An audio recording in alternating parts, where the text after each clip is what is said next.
साथियों ने जी भर करके डिक्शनरी खोल खोल करके जितने अपशब्द मिलते हैं ले आए, जितने अपशब्दों का उपयोग कर सकते हैं भरपूर, पता नहीं कहां कहां से ले आते हैं। लेकिन अच्छा है, थोड़ा मन का गुबार उनका निकल गया होगा, थोड़ा मन हल्का हुआ होगा, इतने अपशब्द बोल दिए हैं तो। और वैसे तो ये लोग मुझे दिन रात कोसते रहते हैं, उनकी ये फितरत है। और उनके लिए तो सबसे प्रिय नारा क्या है? मोदी तेरी कब्र खुदेगी। मोदी तेरी कब्र खुदेगी, मोदी तेरी कब्र खुदेगी, ये इनकी पसंदीदा नारा है। लेकिन मेरे लिए इनकी ये गालियां, ये अपशब्द, ये अलोकतांत्रिक भाषा, मैं उसका भी टॉनिक बना देता हूं।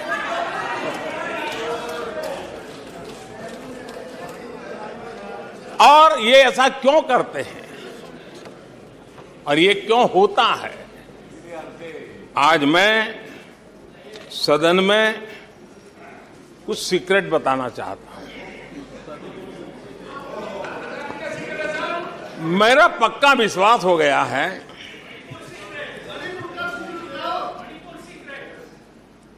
कि विपक्ष के लोगों को एक सीक्रेट वरदान मिला हुआ है। हाँ,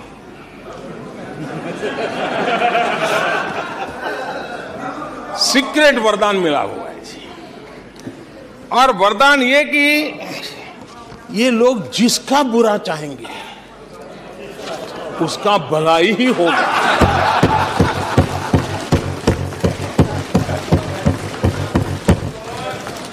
एक उदाहरण तो आप देखिए, मौजूद है। 20 साल हो गए, क्या कुछ नहीं हुआ, क्या कुछ नहीं किया गया, लेकिन भलाई होता गया। तो आपको बड़ा सीक्रेट वरदान है जी। और मैं 3 उदाहरण से ये सीक्रेट वरदान को सिद्ध कर सकता हूं जी। आपको ध्यान होगा कि इन लोगों ने कहा था बैंकिंग सेक्टर के लिए, बैंकिंग सेक्टर डूब जाएगा, बैंकिंग सेक्टर तबाह हो जाएगा, देश खत्म हो जाएगा, देश बर्बाद हो जाएगा, न जाने क्या क्या कहा था। और बड़े बड़े विद्वानों को विदेशों से ले आते थे, उनसे कहलवाते थे, ताकि उनकी बात कोई न माने तो शायद उनकी मान ले। हमारे बैंकों की सेहत को लेकर के भांति भांति की निराशा, अफवाह फैलाने का काम इन्होंने पुरजोश किया। और जब इन्होंने बुरा चाहा बैंकों का, तो हुआ क्या? हमारी public sector banks net profit 2 गुने से ज्यादा हो गया। इन लोगों ने फोन बैंकिंग घोटाले की बात, इसके कारण देश को एनपीए के गंभीर संकट में डुबो दिया था। बीते दिनों की बात हो रही है, लेकिन आज जो उन्होंने एनपीए का अंबर लगा के गए थे, उसको भी पार कर करके हम एक नई ताकत के साथ निकल चुके हैं।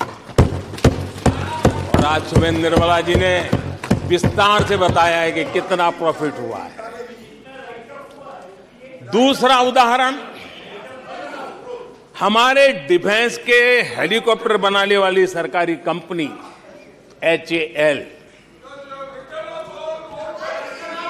ये HAL को लेकर के कितनी भली बुरी बातें इन्होंने करी थी। क्या कुछ नहीं कहा गया था HAL के लिए, और इसका दुनिया पे बहुत नुकसान करने वाली भाषा का प्रयोग किया गया था।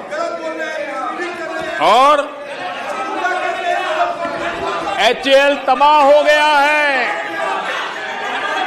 HAL खत्म हो गया है, भारत की डिफेंस इंडस्ट्री खत्म हो चुकी है।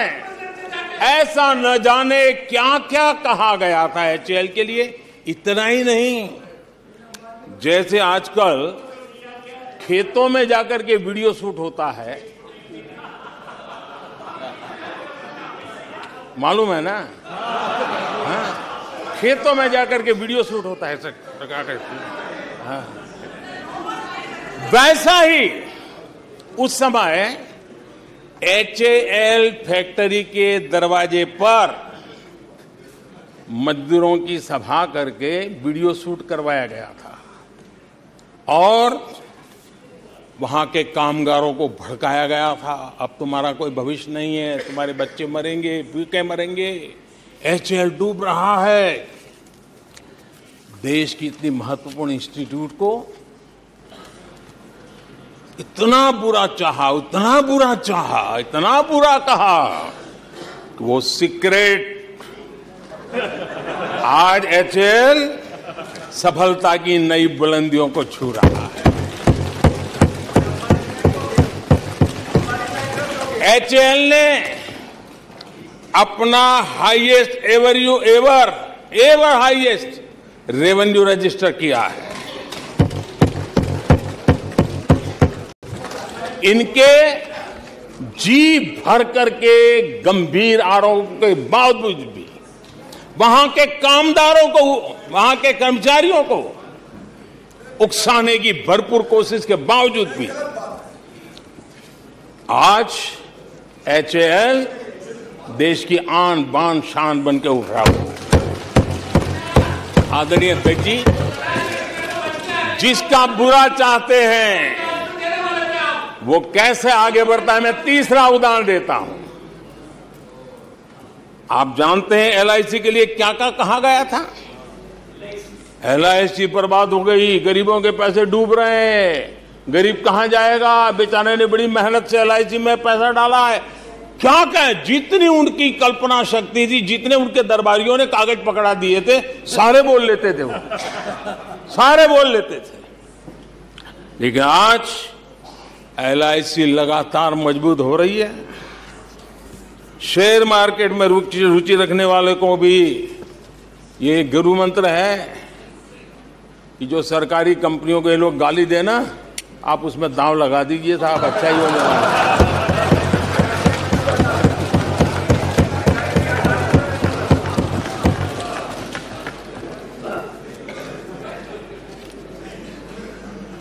आदरणीय अध्यक्ष जी, ये लोग देश की जिन संस्थाओं की मृत्यु की घोषणा करते हैं, उन संस्थाओं का भाग्य चमक जाता है।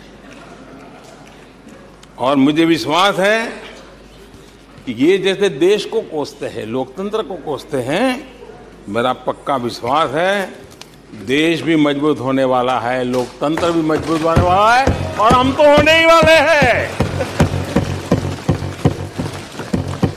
आदरणीय अध्यक्ष जी,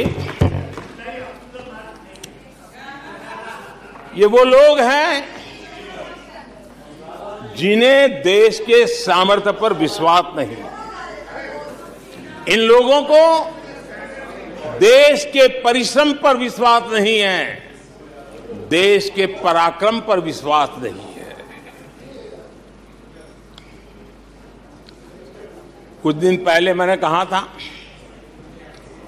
कि हमारी सरकार के अगले टर्म में,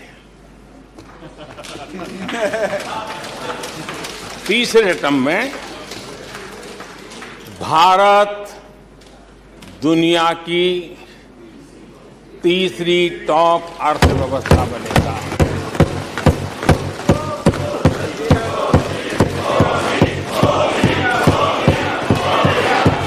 आदरणीय अध्यक्ष जी,